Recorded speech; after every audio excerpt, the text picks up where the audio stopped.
গাইডা কম নেই আয় ওই মাঠে দিয়ে ধান খাইতে আছে। ও তা চল বাপের দাঁড় দিয়ে আজকে সব টাকা পয়সা জমি জমা সব লেহে নেবো। ঠিক কইছি, চল এই বুড়োর কাছ থেকে সব লেন বুড়া মেলা অত্যাচার করতে হবে।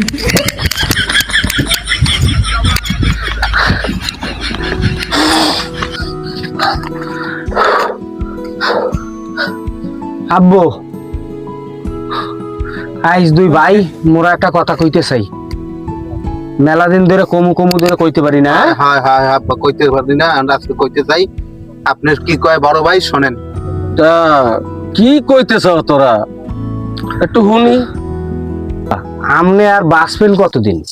আমনে বাইসে থাকা কালি আমাদের দুই ভাইয়ের নামে সয় সম্পত্তি ভাগ করিয়ে দেন।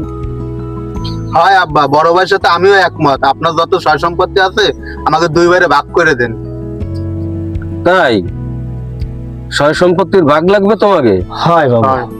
আচ্ছা তাহলে আমি তোমাকে সমান ভাগ করে দেবো। আচ্ছা দেন। সেইটা হচ্ছে তুমি তো বড়, ওই যে 2 বিঘা জমি আছে না, হ্যাঁ হ্যাঁ হ্যাঁ। ওই 2 বিঘা জমিতে তুমি চাষ করবা। হুম। আর ও ওই ধান কাটবে আর খামু আমি। আর একটা ওই যে গাই গরু আছে না, হুম। ওই গাই গরুটারে তুই ঘাস খাওয়াবি, পালবি। খাওয়াইলাম। আর ও দুধ দোয়াইবে আর সেই দুধ আমি খাবো।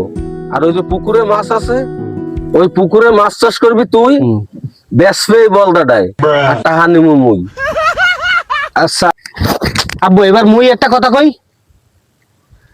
বিষ কিনবো আমি, দেবে ও, খাবি তুই।